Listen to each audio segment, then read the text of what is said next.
ओम भद्रं कर्णेभिः शृणुयाम देवा भद्रं पश्येमाक्षभिर्यजत्राः स्थिरैरङ्गैस्तुष्टुवांसस्तनुभिर्व्यशेम देवहितं यदायुः स्वस्ति न इन्द्रो वृद्धश्रवाः स्वस्ति नः पूषा विश्ववेदाः स्वस्ति नास्तक्षर्यो अरिष्टनेमिः स्वस्ति नो बृहस्पतिर्दधातु।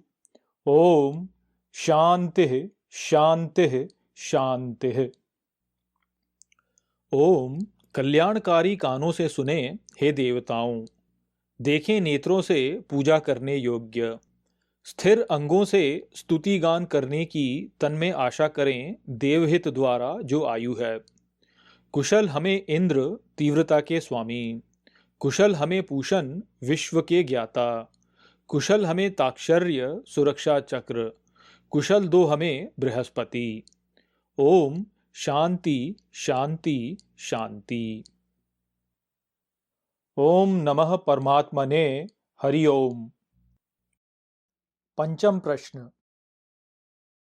अथ हैनं सभ्यः सत्यकामः प्रपच्छ सयो हवै तद्भगवन्मनुष्येषु प्रायणान्तमोङ्कारम् अभिध्यायित कथं वाव सतेन लोकं जयतीति तस्मै सहोवाच। अब उस सभ्य सत्यकाम ने पूछा, भगवान, वह जो उस मनुष्यों में मृत्यु के समय ओंकार का ध्यान करता है, यहाँ से कहाँ निश्चित ही वह उस समय लोक को जीतता है। व्याख्या। प्रश्नोपनिषद का 5वां प्रश्न सभ्य सत्यकाम ने पूछा है। वे भगवान पिप्पलाद से पूछते हैं कि भगवान, मनुष्यों में जो मृत्यु के समय ओंकार का ध्यान करता है वह किस लोक को जीतता है। जैसा कि हम जानते हैं कि प्रश्नकर्ता के नामों का यहाँ बहुत महत्व है, इसलिए यहाँ पर सभ्य सत्यकाम के नाम के महत्व को समझते हैं ताकि उनके प्रश्न को ठीक से समझ सकें। उनके नाम के दूसरे भाग सत्यकाम को समझना तो बहुत सरल है। सत्यकाम शब्द को सत्य और काम में विभाजित करके ये स्पष्ट होता है कि इसका अर्थ है सत्य की कामना करने वाला, अर्थात वह व्यक्ति जो सत्य को प्राप्त करना चाहता है। सभ्य शब्द का अर्थ समझना कठिन है, किंतु महाभारत और पुराणों के द्वारा हम इसके अर्थ को समझ सकते हैं। जिस प्रकार कौशल तथा कौशल दोनों शब्दों को एक दूसरे के स्थान पर उपयोग किया जाता है, वैसे ही सभ्य और शैव्य इन दोनों शब्दों को भी एक दूसरे के स्थान पर उपयोग किया जाता है। यदि हम इस बात को ध्यान में रखें तो सभ्य शब्द के अर्थ को समझ सकते हैं। भगवद गीता के पहले अध्याय के 5वें श्लोक में हम पांडवों की ओर से युद्ध कर रहे योद्धाओं का वर्णन सुनते हैं। वहां पर शैव्य का भी वर्णन हमें देखने को मिलता है।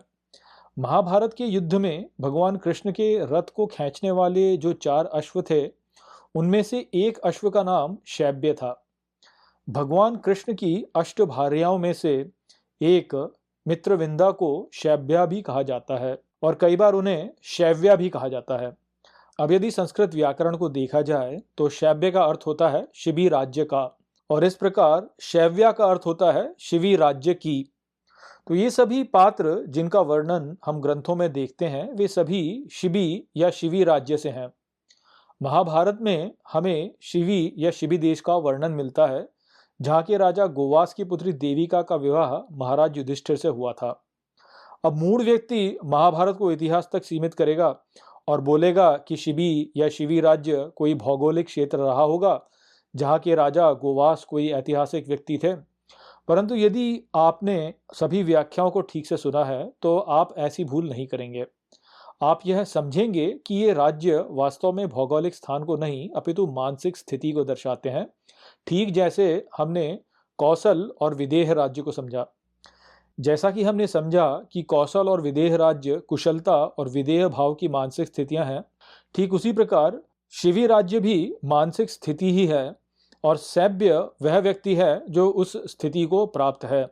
शिवी की स्थिति को भैरवत्व भी कहा जाता है और भैरव धारणा की स्थिति होती है, अर्थात जब कोई व्यक्ति किसी एक विचार पर मन को ठहरा लेता है तो वह भैरव की अवस्था में होता है। तो इस प्रकार सभ्य वह है जो अपनी मानसिक स्थिति को एक धारणा पर केंद्रित कर सकता है। इसीलिए सभ्य ने ही यह प्रश्न किया कि मृत्यु के समय यदि मैं ओंकार का ध्यान कर लूं तो किस लोक को प्राप्त करूंगा। एतद्वै सत्यकाम परम च अपरम च ब्रह्म यद ओंकारः तस्माद् विद्वान एतेन एव आयतनेन एकतरम अन्वेति। उसके लिए वह बोला, यह ही हे सत्यकाम पर और अपर ब्रह्म जो ओंकार है, इसलिए विद्वान इनसे शरीर द्वारा दो में से एक का अनुसरण करते हैं। स यदि एकमात्रम अभिध्यायित सतेन एव संवेदित स्थूर्णम एव जगत्य अभिसंपद्यते तम ऋचो मनुष्य लोकम उपनयन्ते स तत्र तपसा ब्रह्मचर्येण श्रद्धया संपन्नो महिमानम अनुभवति। वह यदि एक मात्रा को ध्यान करता है, यहाँ वह उस समय ही ज्ञान प्राप्त कर शीघ्र ही जगत में ऊपर को प्राप्त करता है। उसको ऋचा मनुष्य लोक को नीचे लाती है। वह वहाँ तप ब्रह्मचर्य श्रद्धा संपन्न हो महानता अनुभव करता है। अथ यदि द्विमात्रेण मनसी संपद्यते सो अंतरिक्षम यजुभिर उन्नीयते सोमलोकम स सोमलोके विभूतिम अनुभूय पुनरावर्तते। अब यदि दो मात्राओं द्वारा मन से प्राप्त करता है, वह अंतरिक्ष को यजुस द्वारा ऊपर ले जाया जाता है सोमलोक को। वह सोमलोक में विभूति अनुभव करके पुनः जीविका के लिए आता है। यह पुनरेतम त्रिमात्रेण ओमित्येतेन एव अक्षरेण परम पुरुषम अभिध्यायित स तेजसी सूर्ये संपन्नः यथा पादोदरस्त्वचा विनिर्मुच्यत एवं हवै स पापमना विनिर्मुक्तः स सामभिरुन्नीयते ब्रह्मलोकम स एतस्मात् जीवघनात् परात्परम पुरीशयम पुरुषम ईक्षते तदेतो श्लोको भवतः। पुनः जो ये तीन मात्राओं द्वारा ये परम अक्षर ओम का ही ध्यान करता है, वह पुरुष सूर्य के तेज से संपन्न होता है। जैसे सर्प त्वचा से मुक्त होता है, वैसे ही पापों से मुक्त साम में उठता है ब्रह्मलोक को। वह वहाँ जीवघन से सर्वोच्च को शरीर में विश्राम करते पुरुष को देखता है। वह इन दो श्लोकों द्वारा हुआ। व्याख्या। सैभ्य सत्यकाम के प्रश्न के प्रति भगवान पिप्पलाद कहते हैं कि हे सत्यकाम, ओंकार ही पर और अपर ब्रह्म है और सभी चेतनभूत इसका अनुसरण करते हैं, किंतु इसका अनुसरण दो रूपों में होता है, या तो संपूर्णता में होता है या फिर विभाजित रूप से होता है। आगे वे कहते हैं कि यदि जीव एक मात्रा को ध्यान करता है तो ज्ञान प्राप्त करने में सक्षम होकर शीघ्र ही जगत को प्राप्त करता है और वहाँ ऋचा के साथ हो तप ब्रह्मचर्य श्रद्धा इन सब से संपन्न होकर महानता अनुभव करता है। किंतु यदि जीव दो मात्राओं का ध्यान करता है तो वह यजुस द्वारा ऊपर अंतरिक्ष को ले जाया जाता है, जो आनंद का स्थान सोमलोक है। वहाँ सोमलोक में विभूति अनुभव करके वह पुनः जीविका के लिए मृत्युलोक में आता है। इसके आगे वे कहते हैं कि जो तीन मात्राओं का ध्यान करता है वह परम अक्षर ओम का ही ध्यान करता है और उसके द्वारा वह पुरुष सूर्य के तेज से संपन्न होता है। वह व्यक्ति तब जैसे सर्प त्वचा से मुक्त होता है, वैसे ही पापों से मुक्त होकर साम अर्थात आनंद में उठता है और ब्रह्मलोक को जाता है। वह वहां फिर उस सर्वोच्च पुरुष को स्वयं के शरीर में विश्राम करते हुए देखता है। इन विचारों को आप मांडूक्य उपनिषद के संदर्भ में समझ सकते हैं। आपने यदि उस वीडियो को नहीं देखा तो कृपया उसे देखें ताकि इन विचारों को समझ सकें। मांडूक्य उपनिषद में हमने समझा था कि ओम की तीन मात्राएं हैं, अकार, उकार एवं मकार, और ये तीन मात्राएं हमारी जागृत, स्वप्न तथा सुषुप्ति की अवस्थाएं हैं। इस प्रकार से हम समझ सकते हैं कि यहाँ पर वर्णित ऋचा अकार है, यजुस उकार है तथा साम मकार है। मांडूक्य उपनिषद में हमने यह भी समझा था कि अकार उत्पत्ति करता है और अकार तब उत्पन्न होता है जब प्राण शरीर में प्रवेश करते हैं। यह जागृत अवस्था है। जब इस प्रकार की आवृत्ति धीमी हो जाती है, या दूसरे शब्दों में कहा जाए तो उसका दैर्घ्य विस्तार करता है, तो यह अकार से उकार में परिवर्तित हो जाता है, जो स्वप्न की अवस्था है। जब यह अक्षर बिखर जाता है, अर्थात जब प्राण शरीर में से खींच लिए जाते हैं, तो वह मकार है, जो सुषुप्ति की अवस्था है। अंत में जो शेष रहता है वह मौन है और वह मात्रा विहीन है। हमारा सच्चा स्वरूप आत्मा ये मात्रा विहीन मौन ही है। इस प्रकार से यदि मांडूक्य उपनिषद में जो कहा गया है और जो यहाँ कहा गया है उन दोनों को साथ में रखकर देखा जाए तो हम यह निष्कर्ष निकाल सकते हैं कि जब कोई व्यक्ति जागृत अवस्था का ही ध्यान करता है तो संसार को महत्व देता है और जन्म मृत्यु के चक्र में फंसा रहता है, परंतु जब वह आत्म अन्वेषण में रत हो अपने भीतर की स्वप्न अवस्था को भी महत्व देता है तो अंतर्मुखी हो आध्यात्म में प्रगति करने लगता है। आध्यात्म में प्रगति कर वह आनंद को प्राप्त करता है, किंतु यह आनंद स्थिर नहीं होता और वह पुनः सांसारिक कलह क्लेशों को अनुभव करने लगता है। जब व्यक्ति और तपस्या कर जागृत, स्वप्न तथा सुषुप्ति तीनों ही को जान लेता है तब उसे उसके सच्चे स्वरूप का बोध होता है। ऐसा व्यक्ति तब स्वयं की हृदय गुहिया में परम पुरुष परमात्मा को देख पाता है तथा परमानंद को प्राप्त होता है। तिसरो मात्रा मृत्युमत्य प्रयुक्ता अन्योन्य सक्ता अन्विप्रयुक्ता क्रियासु बाह्याभ्यंतरम मध्यमासु सम्यक प्रयुक्तासु न कंपते ज्ञः। तीन मात्रा नाशवान है प्रयोग में, पारस्परिक जोड़ में अनुचित प्रयोग नहीं होता है। बाह्य, आंतरिक तथा मध्यवर्ती क्रिया के समुचित प्रयोग में ज्ञाता कांपता नहीं है। ऋग्भिरेतं यजुभिरंतरिक्षं सामभिर्यत्तत् कवयो वेदयन्ते तम ओंकारेणेव आयतनेन अन्वेति विद्वान् यत्तत् शान्तम् अजरम अमृतम अभयम परम चेति। ऋक् में इसको, यजुस में अंतरिक्ष को, साम में जो वह कवि जानते हैं उस ओंकार को आयतन द्वारा अनुसरण करता है, उसका विद्वान वह जो परम शांत, अविनाशी, अमरता और अभय है। व्याख्या। आगे भगवान पिप्पलाद कहते हैं कि तीन मात्रा नाशवान है यदि एक दूसरे से पृथक रूप में उनका प्रयोग किया जाए तो, किंतु जब बाह्य, आंतरिक तथा मध्यवर्ती क्रिया का प्रयोग एक साथ किया जाता है तो उसमें ज्ञाता उनका उचित प्रयोग करता है और कांपता नहीं है। जब ज्ञाता जाता है ऋक् में इस संसार को, यजुस में अंतरिक्ष को तथा साम में ओंकार को, तो वह शरीर द्वारा उसका अनुसरण करता है जो परम शांत, अविनाशी, अमर और अभय है। पिछले तीन मंत्रों में हमने समझा है कि ऋचा अकार है, यजुस उकार है और साम मकार है। तो यहाँ पर भगवान पिप्पलाद कह रहे हैं कि केवल ऋचा या केवल यजुस या केवल साम के ध्यान से उचित क्रिया नहीं होती। वे कहते हैं कि उचित क्रिया केवल तब होती है जब साधक बाह्य, आंतरिक तथा मध्यवर्ती क्रिया का प्रयोग एक साथ करता है। मांडुक्य उपनिषद में अकार, उकार और मकार को जागृत, स्वप्न और सुषुप्ति की अवस्था बताया गया है, अर्थात यहाँ वर्णित बाह्य, आंतरिक तथा मध्यवर्ती क्रियाएं वास्तव में अकार, मकार और उकार ही हैं, जो ऋक्, साम तथा यजुस हैं। जो इन तीनों ही क्रियाओं का ध्यान एक साथ करता है वह ही उचित क्रिया करता है। यह विचार ईशोपनिषद में प्रस्तुत विचार के अनुकूल है, जहाँ साधक को विद्या तथा अविद्या दोनों ही की उपासना करने के लिए कहा गया है, अर्थात जो संसार रूपी अविद्या में रह करके भी विद्या में स्वयं को प्रतिष्ठित रखता है वह ही सत्य को अनावरित कर पाता है। इस विचार को और गहरे से समझने के लिए ईशोपनिषद के वीडियो का संदर्भ लीजिए। हम यहाँ पर आइए अब इस विचार को प्रायोगिक रूप से समझते हैं। सनातन धर्म में मंत्र जप का बड़ा महत्व है। मंत्र जप में साधक को निरंतर उसके अनुकूल एक विशेष मंत्र का ध्यान करने के लिए कहा जाता है, परंतु यदि आप अधिकांश लोगों को देखें तो वे मंत्र जप को अंधविश्वास ही मानते हैं। उनको यह लगता है कि यदि हमें कुछ पाना है तो मंत्र जपने से कुछ नहीं होता, व्यक्ति को कार्य स्वयं करना चाहिए। तर्क यह दिया जाता है कि यदि मुझे मिठाई चाहिए तो केवल मिठाई मिठाई बोलने से कुछ नहीं होगा, मुझे हाट में जाकर मिठाई लानी होगी। ऐसे लोग वास्तव में मंत्रों को ठीक प्रकार से समझते नहीं हैं। ईश्वर प्राप्ति और मिठाई प्राप्ति में बहुत बड़ा भेद है।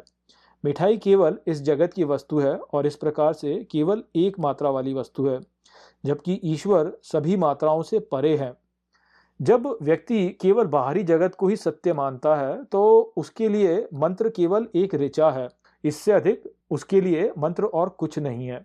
वह मंत्र को केवल एक सुंदर वाणी के रूप में, उसे बाहरी रूप में ही देखता है और उसके अर्थ को नहीं समझता। इसलिए मंत्र की शांति उसके लिए कभी प्रकट ही नहीं होती। किंतु जब व्यक्ति मंत्र का जप उसके अर्थ को समझ करके करता है तब वह उस मंत्र का उसके मन पर प्रभाव देख पाता है। उसके लिए तब मंत्र यजुस बन जाता है, अर्थात तपस्या का साधन। किंतु मंत्र के केवल अर्थ को समझकर हम उसकी पूर्ण शक्ति प्रकट नहीं कर पाते, क्योंकि हम स्वयं को बुद्धि तक सीमित कर रहे होते हैं। इसलिए यजुस भी पर्याप्त नहीं है। मंत्र की पूर्ण शक्ति को प्रकट करने के लिए उसमें भाव डालने की भी आवश्यकता होती है, और यह भाव ही साम है। जब साधक मंत्र का जप उसके अर्थ को जानकर पूरे भाव के साथ करता है, तभी मंत्र की संपूर्ण शक्ति प्रकट होती है। कई बार लोग बीज मंत्रों का उपहास करते हैं, जैसे क्राम, क्लीम, ह्रीम, ह्रोम, द्यूम आदि। ऐसा इसलिए है क्योंकि वे इन मंत्रों को ठीक से समझते नहीं हैं। अधिकांश लोग यज्ञ, हवन आदि करवाते हैं अभिष्ट फल को प्राप्त करने के लिए। जैसे उदाहरण के लिए हमारा बेटा हो जाए, या संपत्ति प्राप्त हो जाए, या यदि कोई रोग हो गया तो उससे मुक्ति प्राप्त हो जाए। तो जब यज्ञ में वे आहुति देते हैं तो वह केवल यांत्रिक रूप से स्वाहा कह देते हैं, परंतु उनके मन में कोई श्रद्धा नहीं होती, क्योंकि मन उनका संसार में लगा होता है, ना कि अपने देव में। जब अभिष्ट फल प्राप्त नहीं होता तो वे कह देते हैं कि ये सब तो बेकार की बातें हैं, और फिर इनमें विश्वास नहीं रखते। जब क्रिया को ठीक प्रकार से किया ही नहीं होगा तो उसका उचित परिणाम कैसे हो सकता है, ये बात वो लोग समझ नहीं पाते। सभी बीज मंत्रों को आप देखिए, वे सभी 3 या 3 से अधिक मात्राओं से बने होते हैं, जहाँ प्रत्येक मात्रा किसी न किसी शक्ति से जुड़ी होती है। जैसे ओम में हमने जाना कि उसमें अकार है, उकार है और मकार है, और ये अकार, उकार और मकार किस प्रकार से शक्तियों से जुड़े हुए हैं, ये भी हमने मांडुक्य उपनिषद में जाना। ठीक इसी प्रकार से ये जो अन्य बीज मंत्र हैं, इनमें भी ये जो शब्द हैं, इनके शक्तियां हैं, और वो शक्तियां जो हैं वह मंत्र जब से प्रकट होती हैं, किंतु वह इस प्रकार से प्रकट नहीं होती, क्योंकि हम इन मंत्रों के अर्थ को नहीं समझते। क्योंकि हम इनके मंत्रों के अर्थ को नहीं समझते और उनको समझने का प्रयास भी नहीं करते, इसलिए ये हमारे लिए केवल एक ऋचा बन जाते हैं। और जैसा कि यहाँ भगवान पिप्पलाद ने कहा कि केवल एक मात्रा का ध्यान करने से कुछ नहीं होता, तो इसलिए जब इन मंत्रों को बिना समझे उनका जप किया जाता है तो उससे कोई प्रभाव नहीं पड़ता है। और इसीलिए इस साधन को सरल करने के उद्देश्य से बीज मंत्रों का श्लोकों या स्तोत्रों में विस्तार किया गया है। परंतु आज के समय ये जो स्तोत्र हैं या ये जो श्लोक हैं, वे भी केवल एक सुंदर कविता मात्र बनकर रह गए हैं। और अधिकांश लोगों को आज के समय संस्कृत तो आती नहीं, इसलिए जिसको संस्कृत नहीं आती उनके लिए तो ये कविता भी नहीं रहते, वह केवल स्वरों का समूह रह जाते हैं। लोग उनको सुनकर आनंदित भी हो जाएं तो अर्थ को बिना जाने उसकी पूर्ण शक्ति को वे धारण नहीं कर पाते। हमारे संतों ने नाम जप को बहुत महत्व दिया है, क्योंकि ईश्वर के नाम जप से ईश्वर की संपूर्ण शक्ति हमारे लिए उपलब्ध हो जाती है। किंतु हमारा ध्यान तो संसार में ही लगा रहता है, तो हम कभी एक मात्रा से ऊपर उठ ही नहीं पाते।